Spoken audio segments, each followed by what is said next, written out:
si cada uno tiene la disposición de poder habilitar el micrófono de manera personal.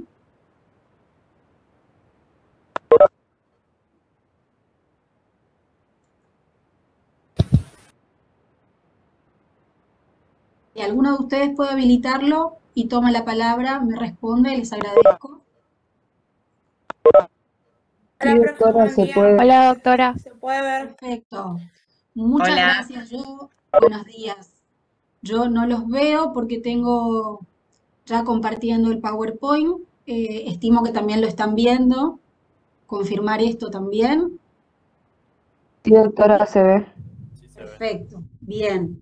Entonces vamos a dar inicio. Nos tomamos estos minutos primero porque tuvimos que modificar el link de ingreso, pero ya estando ustedes notificados y aproximadamente 8 minutos para que puedan ir ingresando, contemplamos también unos minutos más. Vamos a dar inicio al teórico correspondiente al primer eje.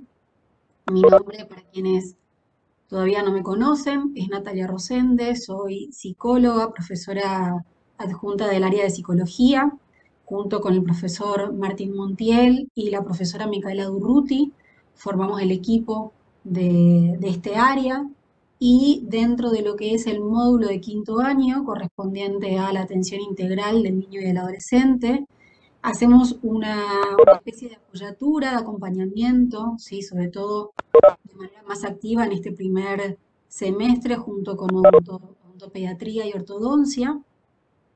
Ustedes algo en torno a psicología han visto ya en tercer año, en el módulo de fundamentos psicosociales para la práctica odontológica, y a lo largo del recorrido anual de este módulo en particular, tratamos de singularizar mucho más el abordaje, la mirada dentro de lo que es el psiquismo específicamente del niño, ¿sí? Estableciendo algunas coordenadas para lo que implica la atención y el abordaje dentro de la infancia. Entonces vamos a ser un poco más minuciosos aquí al momento de poder pensar la práctica profesional relacionada a una etapa particular de la vida como es la infancia. Bien, dicho esto entonces, iniciamos el teórico correspondiente al abordaje de la situación odontológica. Este va a ser el primer teórico y seguido a este va a estar acompañándolos la doctora Fernanda Lertora con manejo de la conducta, en donde van a haber varias cuestiones conceptuales que les sugiero puedan estar presentes porque son absolutamente pertinentes para lo que va a ser la práctica clínica en los box seguidamente a lo largo de este año.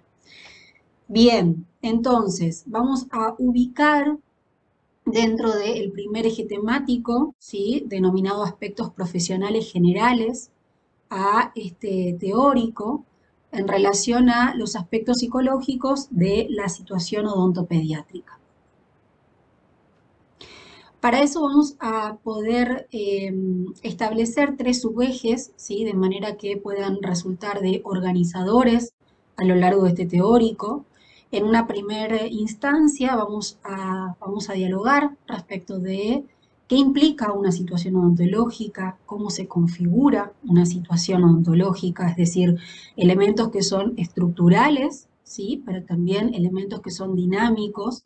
Y aquí, de alguna manera, tener presente este concepto, esta idea respecto de entrevista que veíamos en tercer año, en el sentido de poder pensar el encuadre propio de una entrevista, que también forma parte de una situación, y la dinámica o el interjuego de factores, que va a ser justamente eso que se va a presentar como posibles lazos que configuren la situación odontológica. A su vez, una vez que delimitemos a qué denominamos situación odontológica, vamos a poder enlazarlo a la actitud clínica por parte del profesional, una actitud preventiva, una actitud correcta, una actitud técnicamente responsable, es decir, de Marínez Egoscue, respecto de lo que implica la posición profesional, ¿sí? Y finalmente, algo que la psicología aporta al campo odontológico tiene que ver con algunas herramientas específicas, ¿sí? Para el abordaje del niño. Bien, decimos entonces que la psicología contribuye, aporta, ¿a partir de qué? ¿Sí?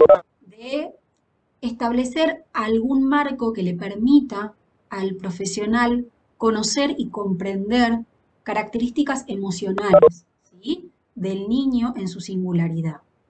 Estas características, de alguna manera, van a hacer que uno pueda individualizar ciertos rasgos de conducta, ciertas características propias de la personalidad de ese niño, que seguramente se van a diferenciar en mucho de otros niños, porque cada uno en su singularidad, ¿sí? Tiene una determinada manera, no solamente de desenvolverse dentro del consultorio, sino también de entablar un diálogo, ¿sí? Un lazo afectivo con el odontopediatra. Entonces, a partir de poder encontrar maneras de conocer y comprender estas características emocionales que hacen y que hablan de un niño en particular, ¿sí? Vamos a entablar técnicas que contemplen el psiquismo infantil, ¿no? Para que el niño nos permita poder efectuar determinadas acciones odontológicas sin que esto sea forzado ni genere de alguna manera ciertas tensiones innecesarias en el sentir del niño. Entonces, propiciar dentro de la psicología ciertos modos de comprender al niño, establecer algunas técnicas que permitan tener en cuenta, comprender el psiquismo infantil, ¿sí? De alguna manera nos propicia ¿qué cosa? Un abordaje que pueda ser integral, pero que pueda ser a su vez técnicamente correcto y psíquicamente sano para el niño y para el odontólogo. Esto implica justamente poder respetar los tiempos del abordaje. Y vamos a ir viendo un poco de qué hablamos cuando hablamos de esto. Decíamos que la psicología nos propone, nos invita a poder tener presente, tener en cuenta, incluir, ¿sí? Así como la ficha técnica o la anamnesis dentro de algunas referencias específicas que ustedes sitúan en torno al paciente, los aspectos emocionales justamente, ¿sí? Los conocimientos psicológicos y las características que le puedan aportar al profesional algunos fundamentos para poder comprender qué aspectos subjetivos, es decir, particulares de ese niño, se ponen en juego en la consulta y qué aspectos vinculares. Estos aspectos vinculares remiten a quizás las experiencias previas con esos primeros vínculos que el niño configuró y que se actualizan, ¿sí? Transferencialmente, decimos nosotros, es decir, que se ponen en juego dentro de la situación odontológica con el odontólogo en particular. Entonces, todo esto remite a contemplar la situación odontológica como una situación compleja, ¿sí? Como una situación en la que intervienen muchos factores, además de diferentes actores. Si nos detenemos en esta imagen, vamos a verla un poco más ampliamente en la diapositiva siguiente, pero podemos ver justamente que la situación contempla no solamente al odontólogo, a la odontóloga en este caso, a una ayudante pareciera, ¿sí? Que también está ahí asistiendo, a la niña presente y también a una serie de dispositivos que forman parte de esa escena que introducen no solamente una dinámica particular, sino una manera de poder alojar al niño o a la niña en esa situación que por momentos tiende a ser no solamente desconocida, sino que remite, despierta muchas ansiedades o angustias, ¿sí? Dentro de lo que nominamos nosotros como aspectos emocionales por parte del niño. Entonces, es importante ir contemplando qué aspectos particulares, subjetivos, ¿sí? Se presentan, se despliegan, ¿sí? En el acontecimiento de qué dice, qué hace, cómo responde el paciente y a su vez cómo se vincula con el profesional, si es que se vincula, ¿sí? Desde la palabra, desde el juego, vamos a ir viéndolo. La situación odontológica, y nos remitimos nuevamente a esta imagen, entonces decimos que es un conjunto de elementos, un conjunto de relaciones y condiciones que se van a configurar en un periodo determinado. Ese periodo, ¿cuándo comienza y cuándo finaliza? Bueno, verán ustedes de qué manera se configura la atención, ¿sí? Pero podríamos decir, remitiéndonos quizás a la práctica, de que la situación odontológica se inicia a partir del primer llamado en el cual se establece la solicitud de un turno. Es decir, muchas veces esto es a partir de una secretaria, ¿sí? A partir de que el profesional abre la puerta del consultorio. Es decir, hay un conjunto de elementos que hacen a que determinadas condiciones, ¿sí? Y relaciones se configuren de una manera particular y no de otra. Y esto tiene que ver con los actores participantes, pero también con los tiempos, decíamos hoy, del abordaje, es decir, con los tiempos que otorguemos, ¿sí? Al niño para poder no solamente sentirse parte de esa situación, sino sentirse activo dentro de la situación. Y este es un detalle no menor, porque muchas veces tendemos a creer y se nos pasa por alto el acto de decir que a un niño se le informa y se lo atiende, ¿sí? Dentro de esa lógica de abordaje, dejamos pasar lo que tiene que ver con una posición fundante del niño, ¿sí? Y es justamente la autonomía, ¿no? De poder otorgarle la posibilidad de que él se sienta un sujeto, una persona activa dentro del consultorio, es decir, que pueda disponer también de sus propios tiempos, siempre reglados, por supuesto, configurados por los adultos participantes, el odontólogo, quizás alguna persona que acompaña al niño, pero que pueda, ¿sí? Tener esos minutos como para poder quizás conocer el espacio, ¿sí? Hacer alguna pregunta, escuchar atento, poder dar lugar, como bien nos muestra esta placa, de traspolar eso que va a pasar en la boca del niño a la boca quizás de un juguete o un peluche, ¿sí? De poder hacer esta simulación de lo que va a pasar en la boca, a fin de que para el niño ese acto lúdico pueda permitir de alguna manera, ¿sí? Acompasadamente ir traduciendo algunas situaciones que, de no ser acompañadas con palabras o con juegos, pueden resultar muy amenazantes. Bien, entonces decíamos, la situación odontológica es una situación que contempla una estructura, pero también una dinámica. Dentro de la estructura nos vamos a detener en el conocido trípode odontológico, ¿sí? El trípode odontológico es una manera gráfica de poder,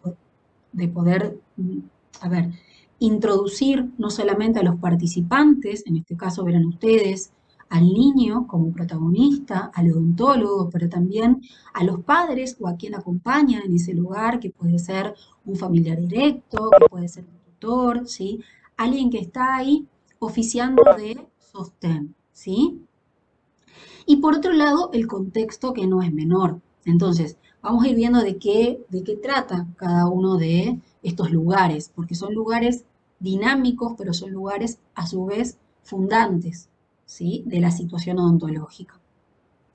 El niño se presenta de alguna manera al consultorio muchas veces desconociendo cuál es la situación por la que viene, desconociendo que viene, porque a veces no se le otorgan muchas referencias sobre a dónde va, ¿sí? O a qué va a ver al odontopediatra. Entonces, esas cuestiones informativas son sumamente importantes tenerlas presentes.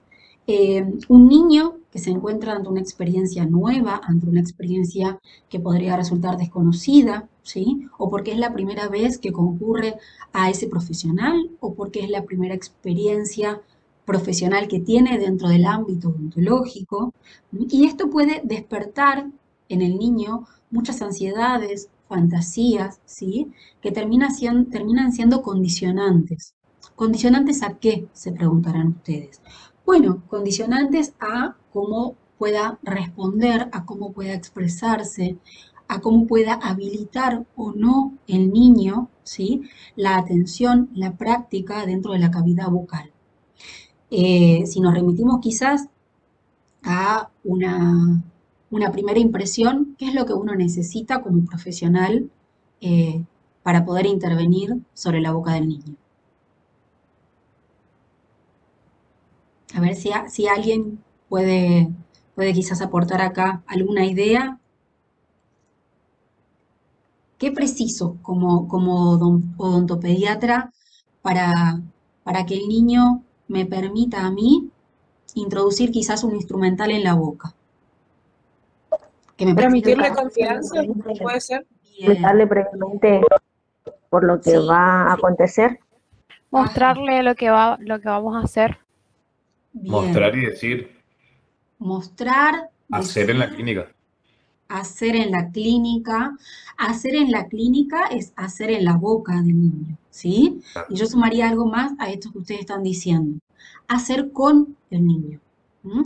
Porque no es lo mismo hacer en la clínica, hacer en la boca del niño, en el sentido, digo, correcto de lo que implica para ustedes intervenir, ¿sí?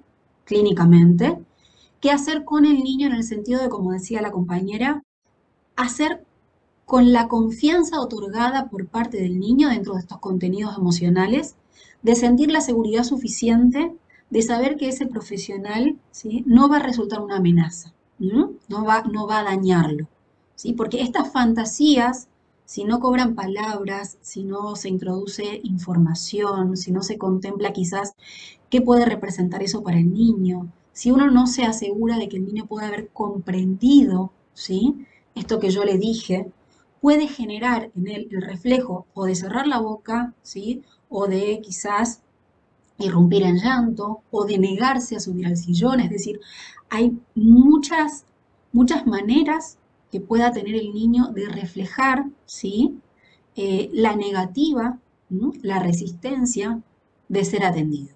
Entonces es fundamental esto de pensar que el abordaje del niño es con el niño.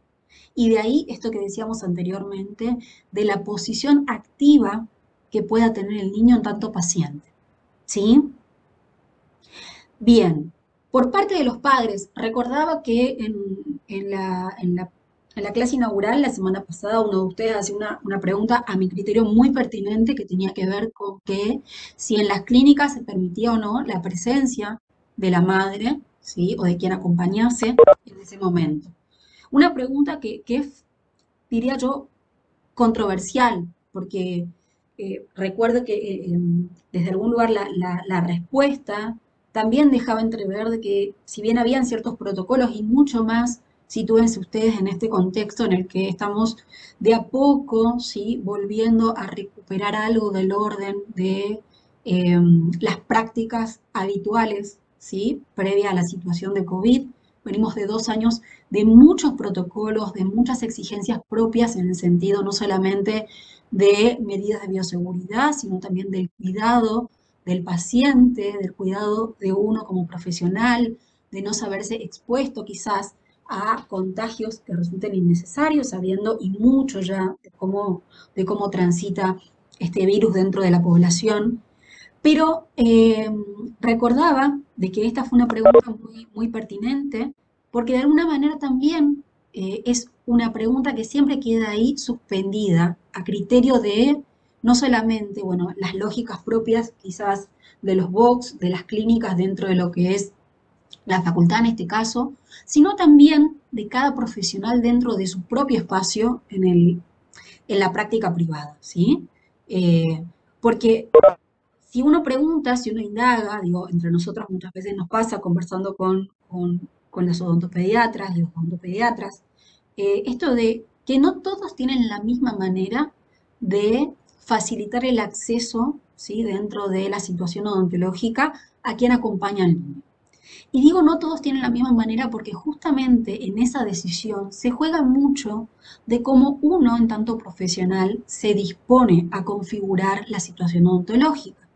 Por eso les decía, esto es de alguna manera una estructura, ¿sí?, que puede ser imaginaria en el sentido de una estructura ideal que pueda mencionar, contemplar a cada uno de los actores presentes dentro de la situación odontológica, pero después está, digo, el plano dinámico, en el sentido de cómo cada uno en tanto profesional logra hacer con esto, hasta dónde permite la inclusión, hasta dónde permite la participación del niño, de quien acompaña, ¿sí?, hasta dónde permite o habilita la escucha, la palabra, ¿sí? Las preguntas, y hasta dónde quizás, bueno, se limita simplemente a informar en tanto qué es lo que va a hacer y a partir de ahí a intervenir en la boca del niño. ¿M? Todas estas cuestiones hacen no solamente a qué tipo de abordaje estoy dispuesto a ofrecer, sino también a cómo voy a configurar la atención, ¿sí? Eh, y cuando decíamos hoy de que tenemos que contemplar o tenemos que poder contemplar en el sentido de esto que la psicología viene a aportar, a proponer como una invitación, más que nada, porque después cada uno puede tomarlo o desistir de hacerlo. Eh, los aspectos vinculares, los aspectos subjetivos, no solamente están ligadas a la, al lugar, ¿sí?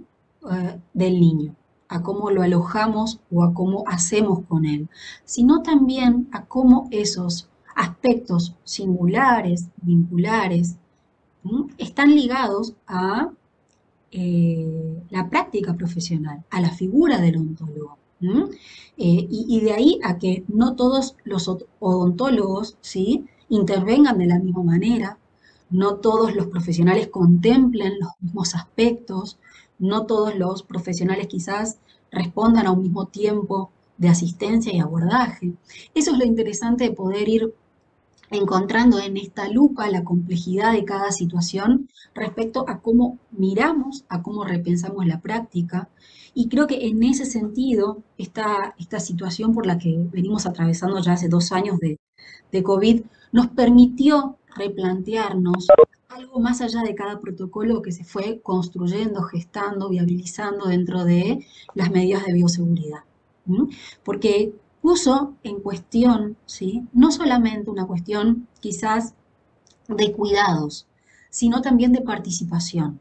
Me parece que a partir de eso es empezar a replantearnos de que no todos respondemos de la misma manera, no todos lo hacen automáticamente, no todos tienen la misma predisposición y a veces la diferencia reside en cómo uno, en tanto profesional, ¿sí? Sabe hacer, articula en la práctica diaria, ¿m? Con su paciente, ¿sí? Con quien acompaña a ese niño, ¿sí? Algo diferente que tiene que ver con respetar tiempos que no solamente son tiempos de asistencia, ¿sí? Son tiempos subjetivos. Bien, entonces, volviendo un poco a este trípode, decíamos que quien acompaña al niño, que puede ser partícipe de esa situación, porque así lo permite el profesional y lo invita a ser parte, digo, a acercarse al sillón o a estar detrás de él, o, digo, quizás establece esto en 2 tiempos, permitiendo quizás primero que ingrese el padre, haciendo una pequeña entrevista con el padre y el niño, y después solicitando a a esta persona que acompaña que espera en la sala de espera o como bien decía la doctora en la clase inaugural, que pueda estar afuera, ¿sí? Con una ventana mediante, en el sentido de que hay algo del orden de la mirada que sostiene, ¿sí? Simbólicamente ahí. Fíjense que ustedes que en esto que decía la doctora, si bien el padre no puede estar dentro del box, ¿sí? No puede estar dentro de la clínica, pero desde algún lugar puede estar, es decir, puede estar detrás de la ventana, con las ventanas abiertas, ¿sí? Está entablando, estableciendo, ¿sí? Un vínculo, ¿no? A partir de la mirada con el niño, ¿sí? Y esto es sumamente importante porque es un lazo que sostiene, que tranquiliza, que da confianza, ¿sí? Entonces, hay que ver, hay que buscar ahí posibilidades que permitan de que estos padres a veces, sin estar presentes, puedan hacerse presentes. Porque de alguna manera también vehiculiza en el niño, ¿sí? La posibilidad de que con tranquilidad, con seguridad, con confianza, como hoy decían ustedes, el abordaje, ¿sí? Bucodental pueda ser posible. Y por último, y no menor, el lugar del odontólogo, algo dijimos sobre esto, ¿sí? El odontólogo que, en cierta manera, contemplando esta vertiente psicológica, estas referencias, estas herramientas de las que hablamos, propicia, invita, ¿sí? A partir de un rol empático. La empatía tiene que ver con esto de poder dar lugar a qué le pasa, a qué siente, a cómo se presenta el otro, en este caso el niño, también en una segunda línea, en el sentido de que el odontólogo tiene que poder estar advertido de que está trabajando con el niño y a su vez con quien acompaña al niño, ¿sí? Un rol empático que motive, ¿sí? Que invite, que propicie un espacio en donde la confianza y la seguridad sea lo preponderante, lo que sostenga el acto odontológico en sí mismo. Y por último, y no menor, verán ustedes que hay ahí en este esquema unas flechas que introducen el movimiento. Bueno, el movimiento es esto que de alguna manera se representa en torno al contexto. Les decía hace un momento que es inevitable que uno introduzca aquí como un ejemplo casi continuo la situación de COVID-19 porque implicó un contexto que vino de alguna manera a desarmar, a implosionar, ¿sí? Una manera de abordar la práctica clínica sobre la que uno sabía hacer porque andaba, ¿sí? Andaba, era casi como una carretera con la que se movía a partir de la experiencia, ¿sí? Y esto les pasó a los profesionales del campo de la odontología, como nos pasó a la mayoría de los profesionales en el área de la salud, sobre todo, de ir encontrando otras maneras de hacer, de ir encontrando otras rutas que habiliten, ¿sí? La posibilidad, la proximidad, ¿sí? Con ciertos resguardos, con, digo, todo lo que implica lo tajante de respetar, adherirse a ciertos protocolos de manera incuestionable prácticamente, pero de incluso ahí, digo, tender a buscar lo singular, lo subjetivo en ese niño, en el paciente, en el profesional, incluso muchas veces, ¿sí? Con una cámara mediante, porque recordarán ustedes que quizás hasta el año pasado inclusive, probablemente hasta ahora muchos profesionales, digo, la atención, y en este caso, dentro del marco de la odontopediatría, ¿sí? Probablemente los primeros encuentros o el primer encuentro, el motivo de consulta, estaba, ¿no? Mediado por una consulta, una teleconsulta, ¿sí? Por una consulta virtual. Entonces, fíjense ustedes cómo uno tenía que poder hacer incluso a partir de ahí, en el sentido de tratar que a partir del contexto, ¿sí? Que nos habitaba, que nos interpelaba, ¿m? Podamos encontrar, ¿sí? Maneras de poder hacer en relación a todo eso que el niño traía consigo. María Inés Egoscue menciona aquí un concepto que es muy interesante, que es el coeficiente odontológico familiar. Es decir, toda esa información, ¿sí? Que circula en torno a la familia y que tiene que ver más bien con las experiencias por las que el orden familiar pudo haber atravesado, qué de esas experiencias el niño conoce, cuánto el niño no conoce, pero se juega muchas veces en los actos de los padres, en las ansiedades, en los temores, en las inseguridades con las que eso se actualiza. Bueno, ¿dónde? Justamente en la situación odontológica. Entonces, el contexto es un facilitador muchas veces o un obstaculizador de cómo la situación se desencadena. Y hay que prestarle atención, así como es mirar al niño, mirar a quien acompaña, bueno, lograr hacer con ese contexto a fin de también propiciar, ¿sí? De alguna manera ciertas variables que le otorguen seguridad y tranquilidad a la práctica, ¿sí? Que se va a poder establecer y desenvolver en ese momento. Bien, entonces, hablábamos hace un instante de que este trípode odontológico es la estructura o la apoyatura a partir de la cual se va a configurar la situación odontológica. Decíamos o mencionábamos que el motivo de consulta, que en este tiempo podía estar de alguna manera adecuado, adaptado a un teletrabajo, a una consulta virtual, también es factible, como antes se hacía, de que sea con todos los protocolos activos dentro del consultorio. ¿Qué implica el motivo de consulta? ¿Sí? Ustedes me dirán la anamnesis. Recopilar los datos que sean pertinentes para uno como profesional, ¿sí? Acerca de ese niño, ¿sí? De este paciente, de este adolescente, que concurre a la consulta. Sí, correcto. todos esos datos técnicos son sumamente pertinentes y son probablemente quizás la primera referencia que a ustedes les va a dar algunos indicadores, algunos indicios de qué es lo que habilita ese motivo de consulta. Es decir, lo manifiesto, decimos nosotros dentro del campo psicológico. Lo que se dice, lo que dice el padre o tutor que acompaña acerca del motivo por el cual el niño concurre a la consulta, lo que dice, ¿sí?, un niño con determinada quizás capacidad de poder expresarse por sí mismo respecto de los motivos por los que viene, que puede ser una dolencia específica, que puede ser algún tipo de dificultad que presente, ¿sí? Eh, pero también, aparte de lo manifiesto y lo que se expresa, está lo que hace, ¿sí?, a la construcción de estas experiencias previas, decíamos.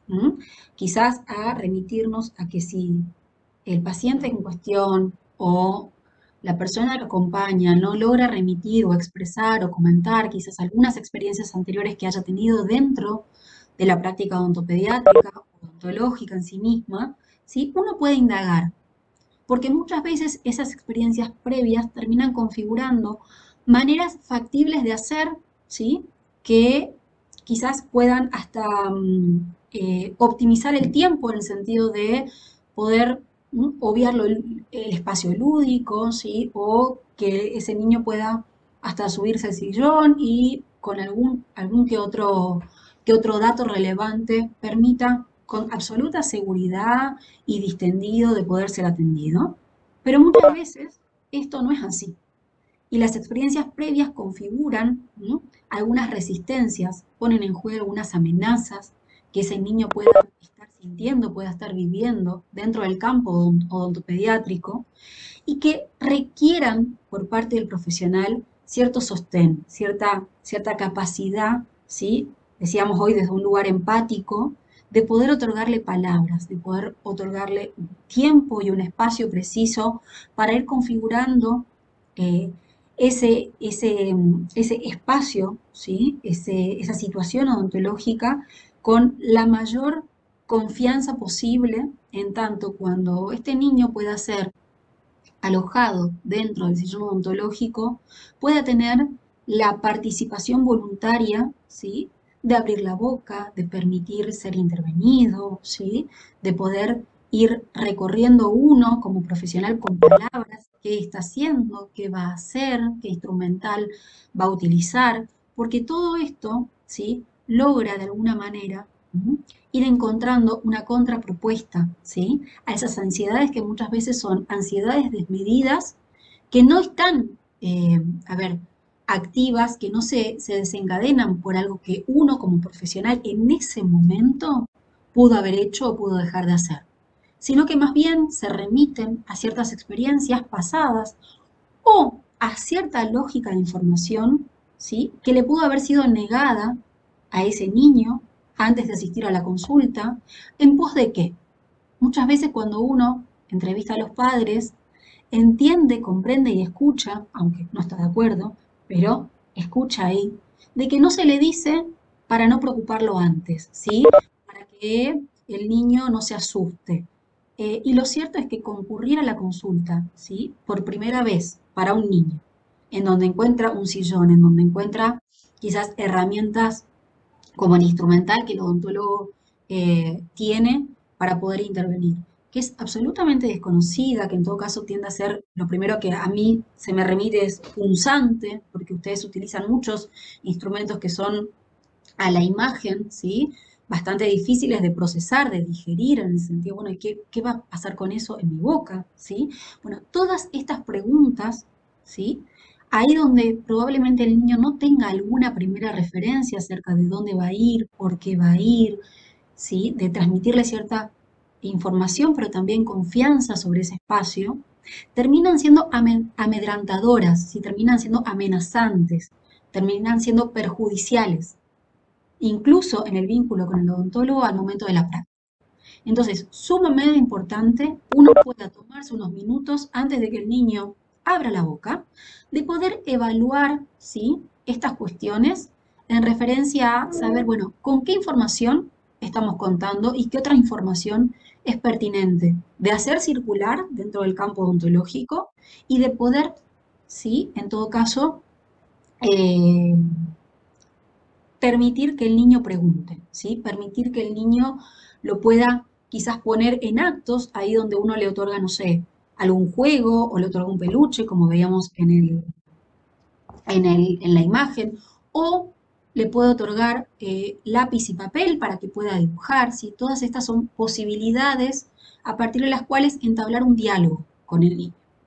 Entonces, los tiempos del abordaje tienen que ver justamente con esto, ¿sí? Con poder hacer andar al mismo tiempo un ritmo psicológico y un ritmo odontológico.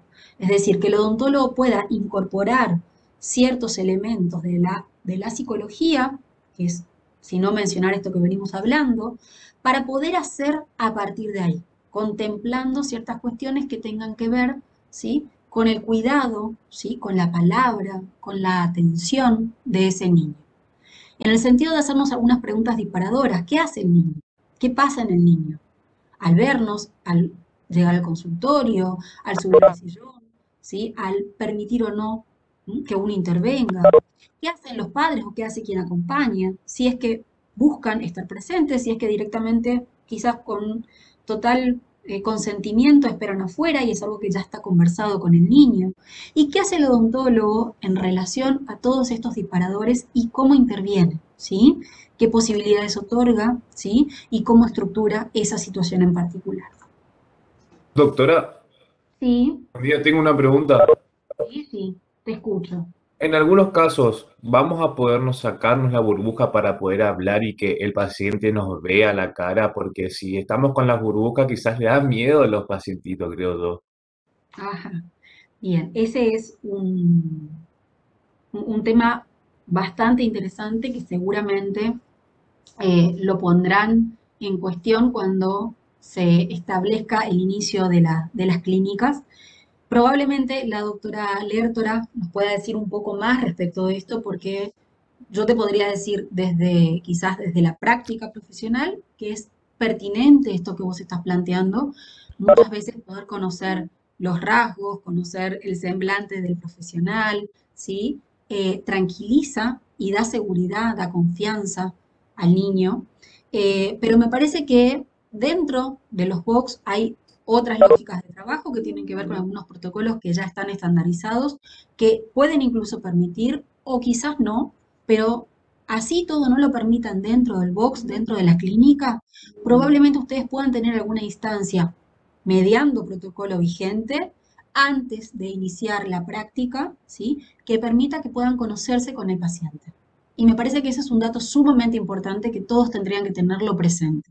Esto de poder permitirse o dejarse ver, ¿sí? Detrás de todo lo que es el equipo de bioseguridad. Porque vamos a ver ahora, pero la mirada, la palabra, la imagen, todo eso también hace a cómo se configure la relación de confianza entre el profesional y el niño. ¿Qué tal, Nati? Buen día. ¿Cómo estás? Sí, Mira, con Fernanda. respecto a tu pregunta, soy Fernanda Lertora, la doctora que sigue ahora con el teórico. Buen día, Mira, doctora. dentro de la clínica nosotros no podemos romper protocolos. O sea, dentro de la clínica, con lo menos que vas a ver al nene es con tu barbijo y con tu cofia. Y obviamente toda la práctica la vas a hacer con la burbuja.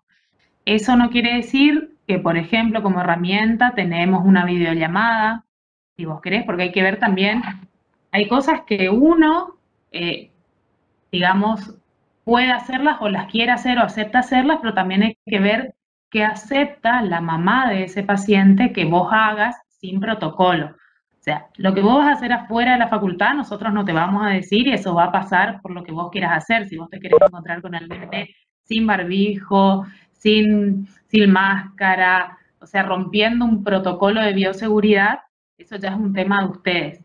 Hay que ver si la mamá del nene también está dispuesta a que eso ocurra. Igualmente tenés la oportunidad hoy en día con la tecnología de hacer una videollamada. O sea, nosotros hacemos mucho hincapié en eso, de poder hacer una videollamada, que el nene te ve tu cara, te conoce, vos podés hablar con él, ¿sí? O coordinar con la mamá y a una cierta distancia, vos sacarte el barbijo, mostrarle tu cara, decirle soy mengano de tal, yo te voy a empezar a atender, nos vamos a ver el lunes. Como experiencia te cuento, como cuando largamos el 2020, que estuvimos 2 meses cerrados los consultorios, personalmente yo lo que hice fue, me filmé un video vistiéndome con todo el protocolo. Nosotros veníamos de ambos con personajes de Disney, de muñecos, de juego en el consultorio, donde los chicos abrían cajones, observaban, podían tocar el equipo. O sea, la práctica común que teníamos hasta ese día. De repente se nos corta la atención y aparecemos todos disfrazados como astronautas, que los chicos no sabíamos ni quiénes eran. Es más, tengo pacientes que los conocí en pandemia y que muchos me vieron la cara una sola vez. Me pasó el otro día encontrarme en el cumpleaños de mi sobrino con un nene y la mamá viene a saludarme y el nene no sabía quién era, porque me vio una sola vez sin barbijo y lo atendí un año entero. Entonces, en ese momento yo, por ejemplo, filmé un video para mis pacientes viejos y para los nuevos, el cual yo se los mandaba antes de la primera consulta, donde yo les mostraba quién era, hablaba y me iba vistiendo como para que ellos al abrir la puerta no se encuentren con algo que era todo blanco, que solo escuchaban mi voz y que encima yo los tenía que atender. Y otra cosa que hacía por ahí es la mamá y ellos en la sala de espera y yo desde adentro del consultorio, antes de ponerme la burbuja y todo, me sacaba el barbijo y le decía, hola María, soy Fernanda, la que estuvimos hablando por el video, ahora me tengo que vestir para poder acercarme a vos, me volví a colocar el barbijo y ahí recién pasaban al consultorio. Esa parte en la clínica no la podemos hacer porque ustedes no pueden estar, pero bueno, por eso tienen otros medios y otros momentos donde donde tendrían que hacer eso antes de ingresar a la facultad. No sé si con eso te quedó tu consulta. Sí, me quedó bien claro, doctora, muchas gracias. Bueno, súper, seguimos. Hay que tener Yo una confianza previa. sí, esa es la Exacto. instancia probablemente. Y ahí está, en esto que decíamos, de cómo cada uno se las ingenia, mucho más teniendo en cuenta el contexto, ¿sí? Que fíjense que no es solo ya el contexto, digo, mundial de pensar una situación de pandemia, sino también contextualizar, ¿sí? La práctica profesional dentro de una universidad pública, contextualizar la práctica dentro de un protocolo que está vigente, que está activo en la Facultad de Odontología, ¿sí? De la UNE, es decir, ir haciendo con todos estos contextos es de alguna manera también apelar al ingenio de cada uno, ¿sí? Digo, se me ocurre en esto al escucharla hablar a la doctora Lertora, de que probablemente dentro de las clínicas no, pero previo al ingreso a las clínicas quizás sí, probablemente quizás concurriendo, ¿sí? Unos minutos antes, hay un espacio, un predio abierto, ¿sí? Antes de ingresar al sector de las clínicas, en donde uno, bueno, con cierta distancia probablemente pueda sacarse el barbijo a fin de conocer al niño y que el niño lo conozca, y una vez cuando ingrese al box ya sepa que nos vimos antes, ¿sí? Unos minutos con la distancia necesaria, simplemente quizás que nos escuche la voz, que nos vea y después poder de alguna manera encontrarnos en el contexto que nos convoca. Pero ahí donde cada uno pueda amañárselas, ¿sí? Para poder quizás tener esta primera aproximación de una manera más humana, si se quiere, es fundamental porque es fundante probablemente de la confianza que se pueda entablar. ¿Sí? Y esto hace justamente a lo que ustedes ven en esta placa que habla de la actitud clínica, ¿sí? De cómo cada uno se las arregla para intervenir sobre algunas cuestiones que son necesarias y que hacen a la posición del profesional. Fíjense ustedes que probablemente no todos tengan esta iniciativa de decir, bueno, es importante conocer y que me conozca antes de ingresar al box. Para otros eso no sea relevante. Digo, está mal, está bien. Es parte de cómo cada uno va configurando su lugar como profesional, ¿sí? Y en esto vuelvo sobre lo que decíamos hoy, hay mucho, ¿sí? De la singularidad de cada uno puesta en cuestión y el deseo también de querer hacer con ese rol. Bien. Acá hay un concepto que es propio de la psicología que tiene que ver con estos aspectos emocionales que los invitamos a contemplar dentro de lo que es la atención y justamente nos remite a la sensación de intranquilidad o inquietud, ¿sí? Que muchas veces está causada por una amenaza o por lo que representa un peligro para el niño, ¿sí? A esto nosotros denominamos angustia. El umbral, el nivel de angustia, la dimensión de la angustia para ese niño, bueno, va a estar, configurada por diferentes factores, por el interjuego precisamente, ¿sí? De diferentes factores. Por un lado, por el significado atribuible por el niño a la situación, ¿sí? En este caso a la situación ontológica. Recuerden ustedes que hablábamos, bueno, de cuáles serían esas experiencias previas que pudo o no haber tenido el niño, qué se dijo sobre eso, qué se hizo con eso. Por otro lado, otra de las características que entran en juego es el carácter, ¿sí? Sorpresivo o no de ese momento, de esa tensión. Y finalmente, el grado de maduración, ¿sí? Y de la capacidad de poder, poner en cuestión ciertas defensas por parte del niño, ¿sí? El grado de maduración nos remite a qué? Bueno, a la edad que ese niño tenga, a las posibilidades de poder, a partir de su psiquismo, de poder comprender, de poder expresar ciertas cuestiones, ¿sí? A la madurez y al desarrollo precisamente. Y por otro lado, la capacidad defensiva que tenga ese niño va a ser la capacidad de poder ir arbitrando maneras de responder, ¿sí? Lo más proteccionista posible en el sentido de resguardarse de una situación en la que puede sentir angustia, puede sentir que le es desconocida, puede sentir cierto temor, pero esto no lo paraliza, ¿sí? Esto no le genera un acto reflejo, por ejemplo, de cerrar la boca o de querer salir corriendo o de no permitir que el odontólogo se acerque, ¿sí? Esas son situaciones que nosotros denominamos y que están mucho más ligadas a tramitar, a sentir en el niño la angustia como una amenaza, ¿sí? El carácter sorpresivo e inesperado de una situación, decimos que puede producir en el niño una paralización que lo torne incapaz de poder afrontar, de poder hacer, de poder incorporarse a una situación, en este caso odontológica, por lo amenazante que le resulta. A diferencia, decíamos, el umbral de angustia es un buen signo si sabemos instrumentarlo, ¿sí? La angustia señal, que es la manera de denominar este umbral de angustia que nos permita a nosotros como profesionales, bueno, hacer con eso, es justamente esta que surge a partir de que el niño pueda ser alertado, de que el niño pueda ser puesto en conocimiento, ¿sí? Con anticipación de la situación que se va a presentar, ¿sí? Del peligro, ¿sí?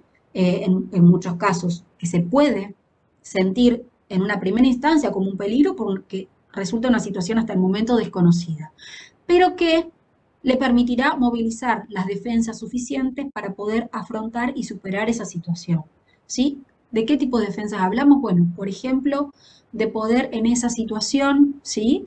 Quizás buscar aislarse, pero si uno le otorga algún tipo de grafismo o de espacio lúdico, poder jugar, poder de alguna manera desplegar en ese espacio la ansiedad, el temor, ¿sí? La manera de poder hacer con una situación desconocida que termina siendo conocida y donde uno le otorga cierta familiaridad con el espacio. Entonces, cuidado con esto de pensar que la angustia es algo contraproducente. No, la angustia es una emoción que se despierta en el niño y que puede permitir, dentro del ámbito profesional, hacer con eso, ¿sí? Transformar una situación de peligro en una situación odontológica, justamente. La actitud clínica también conlleva la posibilidad, decíamos, de ir incorporando el ritmo psicológico en la acción odontológica. Fíjense ustedes que estas dos placas nos muestran, si bien es una situación extrema, que prácticamente seguramente hoy, excepto en situaciones de urgencia, seguramente que mucho no es usual, pero un niño que está absolutamente contenido, ¿sí? Con maneras de sujeción previas a la práctica clínica, y por otro lado un niño que en el reflejo a la mirada, ¿qué muestra? Bueno, muestra un consentimiento, ¿sí? Muestra un semblante que más bien es distendido, que invita a que el profesional pueda hacer dentro de la cavidad bucal. Esto es factible más allá de las imágenes y del ideal, que más bien nos remite a esta primer placa, pero es factible en el sentido de que el odontólogo pueda ir incorporando algunos aspectos psicológicos que permitan la comprensión del niño para así poder atenderlo. ¿Mm? Comprender qué le pasa, comprender qué siente, comprender cuáles son sus tiempos, ¿sí? En ese orden. Introduce una nueva dimensión, ¿sí? Que es una respuesta más bien favorable, ¿sí? Por parte del psiquismo, de este niño en particular, a las intervenciones, ¿m?, que vaya a desplegar el odontólogo. Entonces, decimos que la actitud clínica habla de esta incorporación de algunos conocimientos psicológicos, ¿sí? Lo que propone una nueva dimensión del niño, decíamos hoy, con una posición más bien activa, ¿sí? Que pueda ser capaz el profesional de ir introduciendo al niño a través de palabras, de gestos, de acciones, de juegos, que sean oportunamente ejecutadas, sobre todo en en estos primeros encuentros, en donde se configura y se establece el vínculo, para así poder pasar del manejo al abordaje de la situación odontológica. Es decir, del manejo del niño, en tanto posición pasiva, al abordaje del niño, posición activa, en una situación odontológica, que conlleva mucho más que la presencia del niño y el odontólogo. Y así lo hemos visto. ¿Esto a partir de qué? Decía Donald Winnicott, que es un psicoanalista que trabajó muchísimo con la infancia, a partir de un concepto denominado holding o sostén emocional, que no es otra cosa que la posibilidad de ofrecer, de alojar al niño emocionalmente, ¿sí? Por parte de los padres, ¿sí?, hacia el niño, y por parte del odontólogo hacia el niño y hacia los padres. ¿Cómo uno aloja? A partir de cada una de estas herramientas que fuimos mencionando. Desde la palabra, desde los actos, desde la información, desde las preguntas, ¿sí? Bueno, este holding o este sostén a nivel afectivo es fundante de la buena práctica, es fundante de una buena relación profesional odontólogo. Dentro de los organizadores, con esto nos vamos ya introduciendo en el tercer subeje que hablaba de las herramientas que podía otorgar la psicología. Dentro de los organizadores tenemos la mirada, ¿sí? Recuerden ustedes que hoy les decía, bueno, si la posibilidad de que quien acompaña al niño dentro de los box puede hacer que esta persona esté del otro lado de la ventana y esa ventana esté abierta, porque en eso sí nos ayuda mucho el protocolo, que tenemos que ventilar los espacios, esa mirada, ¿sí?, es un organizador para el niño. La mirada, el registro de una persona que resulte familiar en ese momento, tranquiliza, acompaña, sostiene al niño, ¿sí? Entonces, fíjese lo fundante de este primer organizador. La palabra, como esa posibilidad de hacer lazo, de ir contando, de ir expresando, de que el niño se pueda ir manifestando, ¿sí?, a partir de lo que siente, de lo que le preocupa, de lo que desconoce. Y la escucha. Este organizador es algo nodal para nosotros los psicólogos porque tiene que ver con algo que justamente muchas veces se pasa por alto y que es, yo ya le informé. Y en esto de informar, lo que de alguna manera, digo, no producimos es la comunicación con el otro, con el niño, con los padres, ¿sí?, con un colega. La escucha habla justamente de la posibilidad de hacer insight, de la posibilidad de alojar eso que el otro tiene para decir, de la posibilidad de que haya ahí un feedback, una retroalimentación, es decir, ¿qué entendió el niño de lo que le acabo de informar? Mi lenguaje fue técnico, es decir, hablé con palabras que probablemente sean muy técnicas para el lenguaje que ese niño está manejando en ese momento. Entonces, escuchar, es decir, que el niño pueda hacer con esas palabras a fin de contarme qué entendió, si no entendió algo, ¿sí?, es encontrar ahí una manera de comunicarnos que, digo, va un poco más allá del acto de informar, que es válido, pero que a veces no es suficiente. Este es un pequeño cuadro que habla de la posibilidad, ¿sí?, de poder pensar el recorrido inicial, ¿sí?, en esto que decíamos hoy. Vamos a pasarlo un poco por alto porque hemos hablado ya del niño y sus padres, de invitarlo, ¿sí?, de ser invitados por el odontólogo a entrar, a recorrer de una forma pautada, ordenada. Esto más bien remite a un contexto que, fíjense, es muy diferente al que hoy se nos presenta, pero sin embargo es viable de poder pensar cómo mira, escucha, toca, pregunta, camina, se detiene, corre, se muestra inquieto, ¿sí? En el quehacer del niño. ¿Qué le pasa a ese niño? Si tiene capacidad de elaborar desde sus propios recursos, decíamos hoy, desde sus defensas, ¿sí? Eso que hasta el momento resulta desconocido en esta nueva situación, ¿sí? Que es el odontólogo y el consultorio.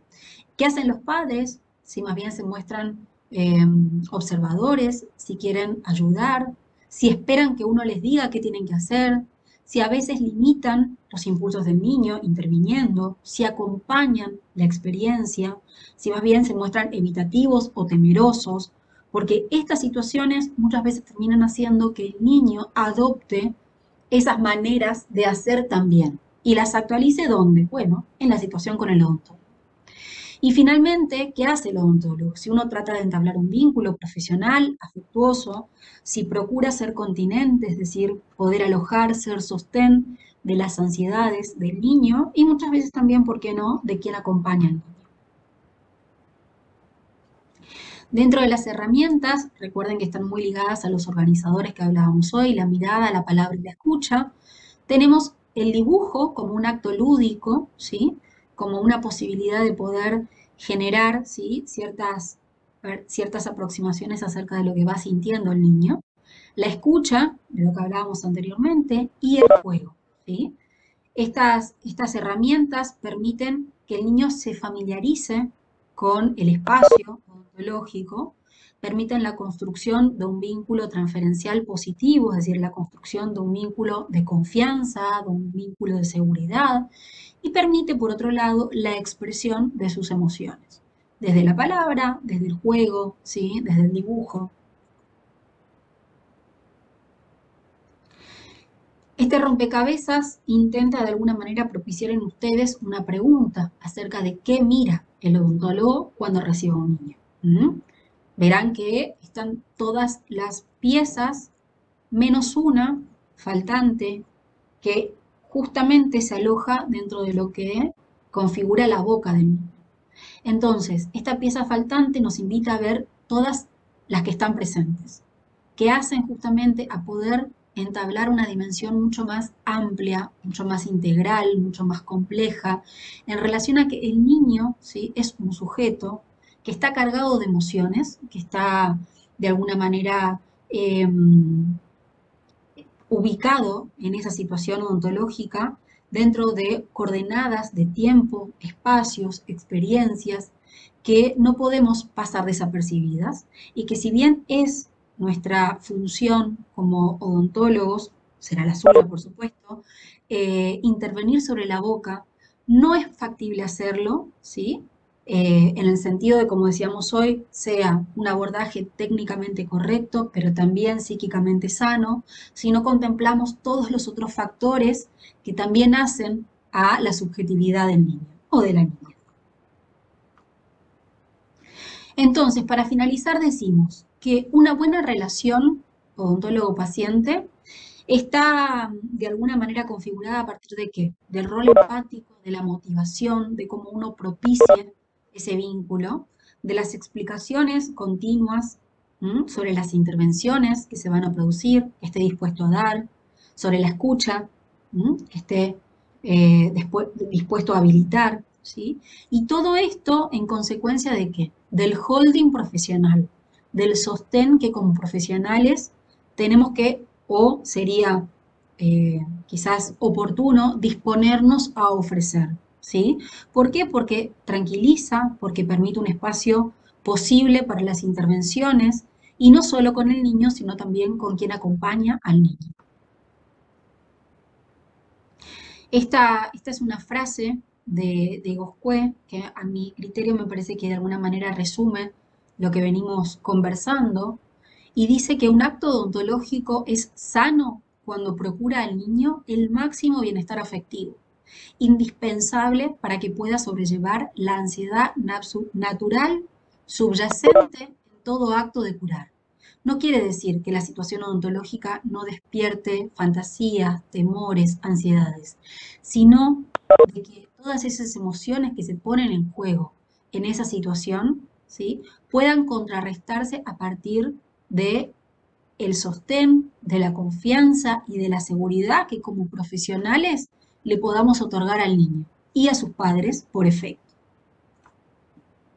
Bien, la bibliografía correspondiente a este primer teórico es el capítulo número 7, 21 y 26 de Marinés Goscué. Es un libro que lo encuentran en PDF o también lo encuentran en la biblioteca de la facultad. Y el manual de ontología pediátrica de Bordoni, Escobar y Castillo, ¿sí?, que tienen el capítulo número 4, que son los aspectos emocionales de la situación odontológica.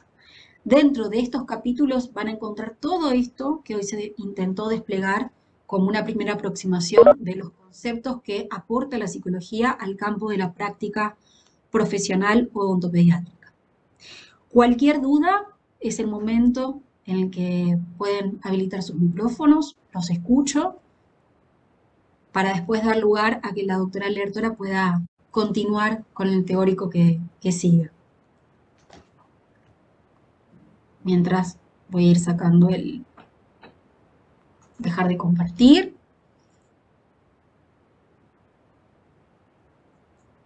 ¿Alguna pregunta que tengan?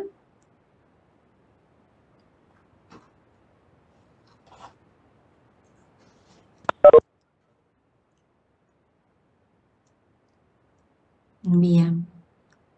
Bueno, cualquier cuestión, ¿sí? ¿Alguien habló?